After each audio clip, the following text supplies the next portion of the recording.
Hello नमस्ते invest with Ajit च्यानलमा हजुरहरूलाई स्वागत छ। आजको नेप्से अपडेट र मार्केट एनालाइसिस लिएर हामी उपस्थित भइसकेका छौँ।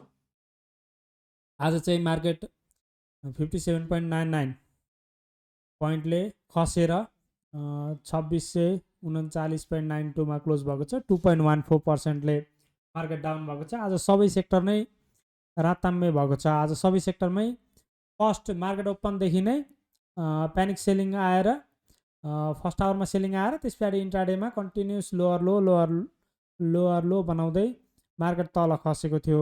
लास्ट आवरमा चाहिँ अलिकति बाइङ पोजिसन लिएको छ। त्यही पनि यसलाई चाहिँ प्रायः लास्ट आवरमा सधैँ नै बाइङ पोजिसन हुन्थ्यो। त्यही भएर यो जेनरल कुरा हो, लास्ट आवरमा सधैँ नै अलिकति बाइङ हुन्छ। आज चाहिँ मार्केट आजको क्यान्डल चाहिँ हामीले हेऱ्यौँ भने बियरिस माराबुजु क्यान्डलै बनेको भन्न सक्छौँ। आज सबैभन्दा सेक्टर हिजो अस्तिदेखि नै भनिरहेको थियो, हिजो पनि कन्टिन्युस फाइनेन्स सेक्टर सबैभन्दा धेरै खसेको थियो। अघिल्लो यो र्यालीमा पनि फाइनेन्स सेक्टर राम्रो बढेको थियो। बटम पछाडि राम्रो बढेको सेक्टरमा फाइनेन्सै थियो र खस्ने क्रममा पनि फाइनेन्सै धेरै खसेको थियो। हिजो पनि 4%ले खसेको थियो भने आज पनि 3.38%ले खसेको छ मार्केट फाइनेन्स सेक्टर। सबै सेक्टर नै रातो भएको छ। आज म्युचुअल फन्ड पनि रातो भएको छ। त्यही भएर आजको दिन चाहिँ अलिकति इन्भेस्टर र ट्रेडरहरूको लागि अलिकति प्यानिक दिनै बनायो मार्केटले।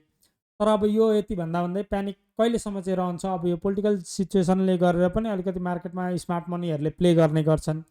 अब यस्तै खालके कन्डिसन आएको बेला चाहिँ मार्केट मेकरले चाहिँ स्मार्ट मनीहरूले चाहिँ रिटेल इन्भेस्टरको माइन्डसेटमा अलिकति असर गराएर मार्केटमा उनीहरूबाट चाहिँ किता खोज्ने क्रम हुन्छ। हामी लगभग लङ्गर टर्ममा हेऱ्यौँ भने हामी बुल मार्केटमा छिरिसकेका छौँ। तर जोसँग चाहिँ फन्डामेन्टली स्ट्रङ कम्पनीहरू छ उहाँहरू चाहिँ खासै प्यानिकमा बस्नुपर्ने भन्ने सम्भावना छैन। प्यानिकमा नभएर बरु यसलाई अपर्च्युनिटीको रूपमा लिन सक्नुहुन्छ। हजुरहरूले चाहिँ मार्केटमा अब सस्तोमा किता उठाउन मिल्ने खालको अपर्च्युनिटीको रूपमा लिन सकिन्छ। तर सबै सेक्टरमा चाहिँ अब यो पालिको बुल चाहिँ अलिकति मैले अलिकति डिफ्रेन्ट, अघिल्लो बुलभन्दा अलिकति डिफ्रेन्ट तरिकाले मार्केटमा मुभमेन्ट हुन्छ भन्ने मैले एनालाइज गरेको छु आफ्नो मेरो पर्सपेक्टिभबाट। त्यही भएर हजुरहरूसँग अलिकति फन्डामेन्टली स्ट्रङ कम्पनी छ भने चाहिँ स्ट्रङ होल्ड गरेर अलिकति नराम्रो कम्पनीबाट चाहिँ फन्डामेन्टल स्ट्रङ कम्पनीमा सिफ्ट हुनलाई चाहिँ सजेस्ट गरिन्छ। किनभने अहिले हेऱ्यौँ भने जेनरली मार्केटमा हेऱ्यौँ भने जुन सेक्टर चाहिँ अलिकति राम्रो चामिङ पुरानो टपलाई ब्रेक गरिसकेको थियो, जस्तै फाइनेन्स भयो, होटलहरू हो, डेभलपमेन्ट ब्याङ्कले पनि लगभग पुरानो टपको लेभलसम्म पुगेको थियो। यो सेक्टरभन्दा पनि जुन सेक्टर चाहिँ अघिल्लो यो र्यालीमा बढ्न सकेको थिएन, ब्याङ्किङ सेक्टरहरू अनि माइक्रोफाइनेन्स पनि अलिअलि, सबै स्क्रिप्ट त होइन, माइक्रोफाइनेन्समा धेरै स्क्रिप्टहरू छ। त्यही भएर अलिकति कन्फ्युजन हुनसक्छ। तर जेनरली ब्याङ्किङ सेक्टरमा चाहिँ हजुरहरू सिफ्ट हुनुभयो भने चाहिँ अलिकति राम्रो हुन्छ भनेर देखिएको छ। किनभने ब्याङ्किङको अब रिपोर्टहरू पनि आउने क्रम छ। अब आज कति भइसक्यो, 7 गतेभित्रबाट पहिलो क्वार्टरको रिपोर्ट निकाल्नुपर्ने हुन्छ। त्यो कारणले पनि हेऱ्यौँ भने चाहिँ अब रिपोर्ट आउने क्रममा चाहिँ रिपोर्ट तर मलाई एक्सपेक्टेड जतिको त्यति बबाल राम्रो रिपोर्ट चाहिँ आउँछ, अघिल्लो भन्दा ड्रास्टिक चेन्ज रिपोर्ट चाहिँ आउँछ भनेर खासै अनुमान मैले गरेको छैन। किनभने मार्केटमा अस्ति जुन मैले सर्कुलरको भिडियो बनाएको थिएँ त्यो भिडियोमा पनि मैले एक्सप्लेन गरेको थिएँ अरू प्रोपर्टीहरू। तर एनआरएफएस सिस्टमबाट हाम्रो यो प्रोभिजनिङ गर्नुपर्नेको बारेमा चाहिँ त्यति डिटेलमा इन्फर्मेसन मलाई नआइसकेको र मैले एक्सप्लेन गरेको थिएन। त्यसमा चाहिँ के भनेको छ भने एनआरएफएस सिस्टमबाट प्रोभिजनिङ हामीले लाउनु पर्यो भने चाहिँ सुरुमा फर्स्ट प्रोभिजनिङमाहरूमा चाहिँ धेरै पैसा छुट्याउनु पर्ने हुन्छ। त्यस्तो कन्डिसन चाहिँ छ भने चाहिँ मार्केटमा डिपिएसमा चाहिँ असर गर्ने देखिन्छ। त्यही भएर यो क्वार्टरको रिपोर्ट मैले एक्सपेक्ट गरे अनुसारले त्यस्तो राम्रो आउँछ, अघिल्लोको भन्दा धेरै नै राम्रो आउँछ भन्ने चाहिँ मलाई लागेको छैन। तर सेकेन्ड क्वार्टरको रिपोर्टदेखि चाहिँ मार्केटले अलिकति राम्रो मोमेन्टम रिपोर्टहरूमा पनि ग्यादर गर्ने र मार्केटमा पनि मोमेन्टम चाम आउने भनेर हामीले एनालाइज गर्न सक्छौँ। मार्केटको एनालाइज यति नै रह्यो। अरू फर्दर एनालाइज हामी डिटेलमा अहिले सेक्टरल एनालाइजमा गर्नेछौँ। त्यस पछाडि आज युएनएलबी र सिआरबिएलले चाहिँ लगभग सर्किट लेभलमा कारोबार भएको छ भने सर्किट लेभलमा मार्केट खस्नेमा चाहिँ एनजिपिएल, जुन हिजो चाहिँ सर्किट लेभलमा कारोबार भएको थियो, यो एनजिपिएल र जिएफसिएल, तिनीहरू चाहिँ आज राम्रो सेलिङ आएको छ। भनेपछि मार्केटमा भोलाटाइल चाहिँ एकदम हाई छ भनेर हामीले बुझ्न सक्छौँ। यो कन्डिसन चाहिँ के आएको किन पनि आएको हुन्छ भने जस्तै अब स्मार्ट मनीले चाहिँ यो साइकोलोजीमा खेल्ने कारणले चाहिँ अहिले मार्केटलाई फ्लक्चुएट धेरै गराउन सक्ने कन्डिसन आएको कारणले पनि यस्तो देखिएको हुन्छ। भोलेटाइल जस्तै हिजो सेक्टर सर्किट हानेको आज त्यही सेक्टरको सबैभन्दा धेरै खसेको जस्तो देखिएको छ। त्यो सँगसँगै आज टर्नओभरको आधारमा हेऱ्यौँ भने चाहिँ एचआरएल छ र आज मार्केटमा चाहिँ 5.9 अर्बको लगभग कारोबार भएको छ। हिजोभन्दा आज मार्केटमा क्यान्डल चाहिँ ठुलो बने पनि कारोबार रकम चाहिँ घटेको छ। त्यो कारणले अलिकति यसलाई पोजिटिभ लिन सकिन्छ। त्यस्तै आज सेभनले चाहिँ हाम्रो राइट सेयर एप्रुभ गरेको छ बलिफी हाइड्रो पावरको। यो पनि सानो नोटिस मैले दिइहालेँ हजुरहरूलाई यसको राइट सेयरको लागि। हजुरहरू अब चाहिँ यसले एजिएमबाट कल गरेर राइट सेयर एनाउन्स गर्न सक्छ। त्यस पछाडि अर्को सपोर्ट माइक्रोफाइनेन्स। मैले माइक्रोफाइनेन्समा अब बोनसको सिजन पनि चलिसकेको छ। लगभग 2-3वटा दिनमा एउटा माइक्रोफाइनेन्सले बोनस एनाउन्स गर्ने क्रम जारी छ। त्यसैको उयसमा चाहिँ हेऱ्यौँ भने हाम्रो यो सपोर्ट माइक्रोफाइनेन्सले चाहिँ 13.775% हुने आउने चाहिँ बोनस सेयर र नगद लाभांशको लागि 0.725 चाहिँ यसले एनाउन्स गरेको छ। हामीले जुन यहाँ हेर्न सक्छौँ यसको चाहिँ क्यापेसिटी चाहिँ 16% थियो। डिस्ट्रिब्युटेबल इपिएस हामीले हेऱ्यौँ भने 16% पनि थियो तर यसले 14.5 को मात्रै एनाउन्स गरेको छ। त्यो भनेपछि अलिकति यसले रिजर्भमा पैसा राखेको छ भनेर बुझ्न सकिन्छ। त्यस पछाडि आज मनी फ्लो सबैभन्दा धेरै मार्केटमा पैसा चाहिँ कुन सेक्टरमा गयो र कुन सेक्टरमा प्यानिक सेलिङ आयो। सेलिङ त सबै सेक्टरमा आएको छ तर एग्रेसिभ धेरै भोल्युम वृद्धि सहितको प्यानिक सेलिङ चाहिँ कुन सेक्टरमा आयो भनेर भन्दाखेरि चाहिँ डेभलपमेन्ट ब्याङ्कमा अलिकति भोल्युम बढेको छ, नभए सबै सेक्टरमा भोल्युम खसेको छ। ट्रेडिङ सेक्टर र डेभलपमेन्ट सेक्टर बाहेक अरू सबै सेक्टरमा चाहिँ भोल्युम खसेको नै छ। ब्याङ्किङ सेक्टरमा धेरै नै भोल्युम खसेको छ। हिजोभन्दा 40%ले भोल्युम डाउन भएको छ। सबैभन्दा धेरै लगभग हाम्रो यो हाइड्रो सेक्टर चाहिँ कति छ भने हाम्रो मार्केटमा 100% कारोबार हुनेमा 30% लगभग 30 को हाराहारीमा चाहिँ जहिले पनि हाइड्रो सेक्टर कारोबार भएको छ। त्यस पछाडि ब्याङ्किङको चाहिँ 15 देखि 20 को रेन्जमा कारोबार हुन्छ। त्यस पछाडि अहिले थर्डमा चाहिँ रेगुलर फाइनेन्स आइरहेछ। फाइनेन्समा चाहिँ अलिक प्यानिक सेलिङ नै देखिरहेछ अरू सेक्टरमा भन्दा पनि। अरू हामीले नेप्सेको चार्ट एनालाइज गऱ्यौँ भने चाहिँ हामीले जुन यो भनेको थियो यो यहाँबाट यो सेक्टर चाहिँ अलिक सपोर्ट जोन छ। यो सपोर्टलाई ब्रेक गऱ्यो भने चाहिँ हाम्रो यो तल्लो लेभलमै हामी पर्खिनु पर्ने भनेर देखेको छ। हिस्टोग्रामहरू पनि घट्ने क्रम छ। अब यसमा हिस्टोग्रामबाट क्लियर सिग्नल त आइसकेको छ। सेलिङ सिग्नल भनेर क्रसओभर चाहिँ दिइसकेको छैन। तर अब क्रसओभर नदिउन्जेलसम्म चाहिँ हामीलाई यसको कन्फर्मेसन चाहिँ पाएको छैन।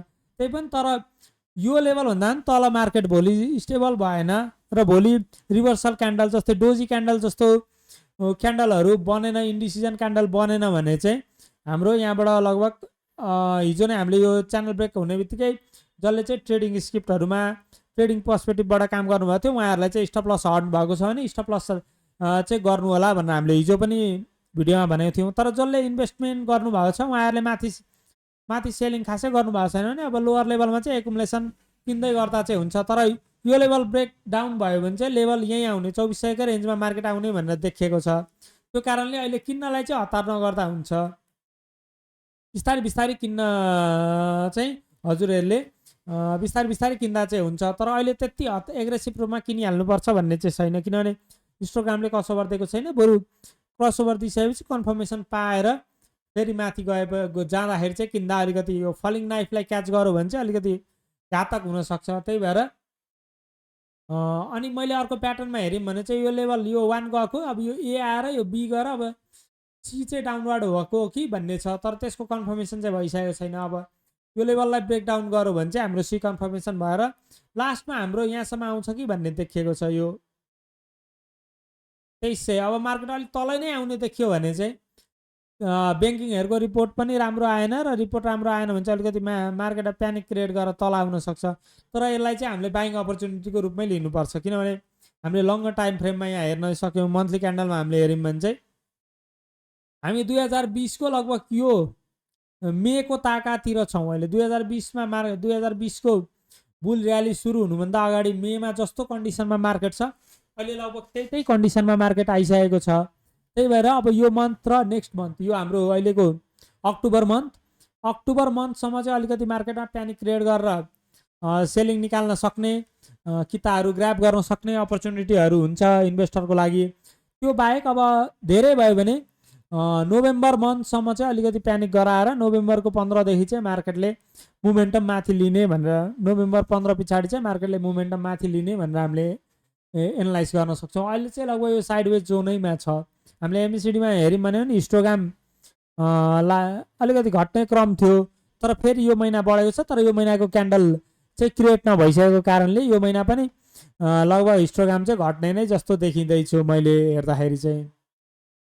त्यसपछि ब्याङ्किङ सेक्टर अलिकति राम्रो थियो, तर आज चाहिँ ब्याङ्किङ सेक्टरमा राम्रै खसाइ आएको छ। हिजो इन्डिसिजन क्यान्डल बन्दै गर्दाखेरि मार्केटमा मोमेन्टम राम्रै देखिन्छ कि भनेको थियो, तर आज चाहिँ त्यसलाई ब्रेक गरेको छ। यो भने चाहिँ अलिकति तर भोल्युमले सपोर्ट चाहिँ गरेको छैन। त्यो कारणले त्यति प्यानिक भइहाल्नुपर्छ भन्ने चाहिँ ब्याङ्किङ सेक्टरमा देखिएको छैन। मैले मोमेन्टम हेरेँ भने अब चाहिँ ब्याङ्किङ सेक्टरको लेभल चाहिँ हामीले हेऱ्यौँ भने यो लेभलमा 1500 को लेभलमा चाहिँ मार्केट ब्याङ्किङ सेक्टर आउने, सर्ट टर्मको लागि 1500 को लेभलमा चाहिँ आउने देखिएको छ। त्यस पछाडि त्यहाँ पनि अलिकति स्टेबल र इन्डिसिजन क्यान्डल अथवा डोजी क्यान्डल रिभर्सल क्यान्डल बनेन भने चाहिँ मार्केट यो लेभलमा 1400 को लेभलमै फेरि रिटेस्ट गर्न आउने भनेर बुझ्न सकिन्छ। अलिकति लामो टाइम फ्रेमको लागि हेर्ने म अब ब्याङ्किङ सेक्टरलाई चाहिँ म अलिकति यो असारसम्म चाहिँ म बाइङ पोजिसन लिन्छु भन्ने हो भने चाहिँ त्यसको त्यो खालकै कन्डिसनको लागि चाहिँ ब्याङ्किङ सेक्टर सुइटेबल र अलि राम्रो पनि देखिएको छ। म लगभग अब 9 महिना जति होल्डिङ गर्छु। म नि यो इयरको बोनस इयर त भइसक्यो, अब यो इयरको डिभिडेन्डहरू त खासै राम्रो आउँदैन। अर्को इयरको डिभिडेन्डसम्म चाहिँ म पर्खिन्छु भन्दाखेरि चाहिँ रिपोर्टहरू राम्रो आउने सम्भावना हाई छ ब्याङ्किङ सेक्टरमा चाहिँ, र मार्केटको चार्ट प्याटर्नले पनि त्यही नै देखाइरहेको छ। त्यसपछि हामीले माइक्रो फाइनेन्समा हेऱ्यौँ भने चाहिँ कन्टिन्युस यहाँबाट यहाँ फर्स्ट वेभ आएर यो सेकेन्ड वेभ गएर यो थर्ड वेभ, जुन यो फर्स्ट र सेकेन्डको च्यानललाई ब्रेकडाउन गरेर थर्ड वेभ यहाँ आएर यो माथिको फोर्थ वेभ गएर अहिले फिफ्थ वेभको डाउन हो कि भन्ने देखिएको छ। त्यो हेर्दाखेरि चाहिँ फिफ्थ वेभ अब यो लेभलमा चाहिँ रिटेस्ट गर्न आउने सम्भावना हाई देखिएको छ। त्यो भएन भने म्याक्सिमम यसको फाइनेन्सको माइक्रो फाइनेन्सको चाहिँ म्याक्सिमम डाउन कहाँसम्म हुन्छ, अब सबभन्दा तल्लो लेभल कतिसम्म खस्न सक्छ भन्दाखेरि चाहिँ यसको यो 1.6 को लेभल यहाँ आउँछ। यो पुरै र्यालीको 1.6 को लेभल यहाँ आउँछ। त्यो भने 4100 4200 सम्म आउन सक्छ। तर अहिले नै त्यहाँसम्म प्यानिक क्रिएट गर्न आवश्यक छैन। पहिले यो लेभलमा चाहिँ कस्तो रियाक्ट गर्छ त्यही अनुसारले हाम्रो जस्तै फिफ्थ वेभ चाहिँ ट्रङ्केट पनि हुने चान्स हुन्छ, अथवा योभन्दा यही लेभलबाट फर्किने पनि थर्ड वेभको लोवर लेभलबाट पनि फर्किने चान्स हुन्छ। त्यही भएर आत्तिहाल्नुपर्ने कारण चाहिँ छैन। फाइनेन्सहरूको रिपोर्ट, माइक्रो फाइनेन्सको रिपोर्ट पनि कस्तो आउँछ, तर यसमा चाहिँ यो अहिले बोनस सेयरको छ। बोनस सेयर अलिकति एडजस्ट भइसकेपछि मात्रै यसकोमा चाहिँ कस्तो कन्डिसन बनाउँछ, चार्ट प्याटर्न कस्तो बन्छ भनेर त्यहाँबाट हामीले बल्ल एनालाइज गर्न सक्छौँ। त्यस पछाडि फ्रेस स्टार्ट गरेर हामी यो लेभलभन्दा तल चाहिँ अहिले मैले एक्सपेक्ट गरेको छैन माइक्रो फाइनेन्समा। त्यस पछाडि मलाई अलिकति डेन्जर जोनमा मैले बारम्बार भिडियोमा भन्दै आएको फाइनेन्स सेक्टरलाई चाहिँ अलिकति मैले रिस्क जोनमा छ, हजुरहरूले प्रोपर स्टप लस राखेर मात्रै फाइनेन्स सेक्टरमा इन्ट्री र एक्जिट गर्नु होला भनेर मैले सजेस्ट गर्दै आएको थिएँ। फाइनेन्स सेक्टरलाई चाहिँ मैले इन्भेस्टमेन्टको लागि त नो नै भनेको छु, तर फाइनेन्स सेक्टरमा चाहिँ के भयो भने माथि गएर रिट्रेस गर्दा पनि यसलाई ब्रेक, मैले चाहिँ के भनेको थिएँ भने यो लेभल, यो जुन हाम्रो यो बक्स प्याटर्नको लेभल छ, जस्तै हामीले यहाँ हेर्न सक्छौँ 3400 3500 को लेभलबाट माथि जान थाल्यो भने चाहिँ फाइनेन्समा बरु इन्ट्री गर्न सक्नुहुन्छ। यो लेभल चाहिँ अलिकति एक्जिटकै लेभल हो भनेर भनेको थिएँ। यो लेभलभन्दा माथि गयो भने चाहिँ बरु यहाँ टप लेभलसम्मको र्याली खान सकिन्छ, 15-10% को र्याली, त्यसको लागि चाहिँ सजेस्ट गरेको थिएँ। तर मार्केटले डाउन ट्रेन्ड नै कन्टिन्युएसन देखाएको कारणले चाहिँ मैले अब फाइनेन्स चाहिँ 2500-2600 को लेभलमा फाइनेन्स पुग्ने भनेर यो लेभलमा चाहिँ सपोर्ट लिन्छ कि भन्ने आशा गरेको छु। फाइनेन्स सेक्टरमा चाहिँ फाइनेन्स सेक्टरलाई चाहिँ अलि लङ टर्मबाट हेर्ने हो भने चाहिँ अलिकति प्यानिक क्रिएट गरेको छ फाइनेन्स सेक्टरले चाहिँ। फाइनेन्स सेक्टरमा चाहिँ बारम्बार सेलिङ भोल्युम सहित बढिरहेको कारणले चाहिँ अलिकति म फाइनेन्स सेक्टर चाहिँ अलिकति रिक्सी जोनमा थियो यो लेभलमा। अब चाहिँ अलिकति फेरि तल्लो लेभलमा, बरु यो तल्लो लेभलमा चाहिँ बाई गर्न सजेस्ट गरिन्छ। फाइनेन्स सेक्टरमा छ भने चाहिँ माथि जाँदा अलिकति सेल गरेर रिस्क म्यानेजमेन्ट गर्न सक्नुहुन्छ। हाइड्रो सेक्टरमा पनि मैले राम्रो रिपोर्ट आउँछ भनेर एक्सपेक्ट गरेको छु फर्स्ट क्वार्टरको, तर त्यो अनुसारको चाहिँ चार्ट प्याटर्नमा चाहिँ बिहेभियर देखाइरहेको छैन। फाइनेन्समा जस्तै यसमा पनि जुन यो साइडवेज जोन थियो त्यसलाई ब्रेक डाउन, लगभग यो मिडल ब्यान्डबाट ब्रेक गऱ्यो भने चाहिँ तल्लो लेभलमा आउँछ भनेर हामीले एनालाइज गर्न सक्छौँ। अहिलेलाई हाइड्रोको पनि त्यही नै देखिएको छ, यो तल्लो लेभलमै रिट्रेस गर्न आउँछ कि भन्ने देखिएको छ। त्यसपछि हामीले यो हाइड्रो पावरमा जसले आज राइट सेयरको एनाउन्स एप्रुभ पाएको थियो 7बाट, त्यसको चार्ट प्याटर्न हेऱ्यौँ भने चाहिँ मैले चाहिँ अहिले यसमा सजेस्ट गर्नु पर्यो भने चाहिँ हजुरहरूलाई यहाँबाट ब्रेकआउट नहुन्जेलसम्म चाहिँ हजुरहरूलाई इन्ट्री नगर्न नै सजेस्ट गर्छु। यो साइडवेज जनमा छ, साइडवेजमा जता पनि ब्रेकआउट हुनसक्छ, त्यही भएर यहाँ पनि फल्स ब्रेकआउट गराएर फेरि मार्केटमा इन्ट्री तलै आएको थियो, तर फेरि फायर बायरहरू एट्र्याक्ट भएर यहाँनिर किनेको देखिएको छ। त्यो कारणले हेर्दाखेरि चाहिँ यसलाई यो चाहिँ राइट सेयरको लागि चाहिँ जब यो प्याटर्न ब्रेकआउट हुन्छ त्यस पछाडि मात्रै इन्ट्री गर्न सजेस्ट गरिन्छ। पछाडि CRBLमा पनि राम्रो चाम देखिरहेछ अहिले। यो प्याटर्नबाट मार्केटमा बायरहरू माथिबाट बायरहरू आइरहेको देखिएको छ। भोल्युम पनि राम्रो सहित आएर आज ब्रेकआउट भएको छ। तर यसलाई ट्रेडिङ पर्सपेक्टिभबाट हेऱ्यौँ भने चाहिँ इन्ट्रीको लागि सजेस्ट गरिन्छ। तर म इन्भेस्टमेन्ट गर्छु अलिकति लामो समयसम्म हो भने चाहिँ यसलाई चाहिँ मैले इन्भेस्टमेन्टको लागि चाहिँ हेरेको छैन। र यो प्राइसिङ पनि ओभर प्राइस भइसकेको छ। यसले पुरानो टपलाई पनि राम्रै ब्रेक गरिसकेको छ। त्यही भएर यसमा चाहिँ आफ्नो रिस्कलाई म्यानेज गरेर मात्रै ट्रेड गर्न सजेस्ट गरिन्छ। पछाडि फाइनेन्स सेक्टरमा चाहिँ सबैमा सेलिङै आइरहेको छ। एनएफएसमा पनि मैले चाहिँ मेरो एक्सपेक्टेसन चाहिँ यो लोको 50% राइज लिन्छ कि भन्ने एक्सपेक्ट गरेको थिएँ। तर त्यो लेभलमा पनि मार्केटमा बायरहरूले पुस नगरेको कारणले चाहिँ त्यो लेभलसम्म मैले चाहिँ एक्सपेक्ट कति गरेको थिएँ भने 1800 को लेभलसम्म चाहिँ एनएफएस जान्छ कि भन्ने एक्सपेक्ट गरेको थिएँ। तर मार्केटमा चाहिँ यहीँदेखि नै 1500बाट नै रिभर्सल क्यान्डल आएर तल डाउन ट्रेन्ड कन्टिन्युएसन देखाएको छ। त्यही भएर यसमा चाहिँ हजुरहरूले अहिले यो लेभलमा अलिकति साइडवेज त खेलिरहेछ, तर यसको चाहिँ अलिकति प्रॉफिट रिस्क रिवार्ड रेसियो चाहिँ एकदम कम भएको कारणले चाहिँ अहिले यसमा इन्ट्री गर्नलाई नो सजेस्ट गरेको छ। हुन्छ, आजको मार्केट एनालाइसिस र नेप्से अपडेट लिएर बिदा हुन्छौँ हामी। लाइक, सेयर, सब्सक्राइब र कमेन्ट गर्नु होला। कुनै स्क्रिप्टको बारेमा हजुरलाई एनालाइज गरिदिन मन छ भने कमेन्टमा लेख्नु होला। हो त्यो स्क्रिप्टको बारेमा हामी डिटेल एनालाइसिस लिएर आउनेछौँ। त्यो सँगसँगै हस्, हजुरको दिन शुभ रहोस्। Thank you.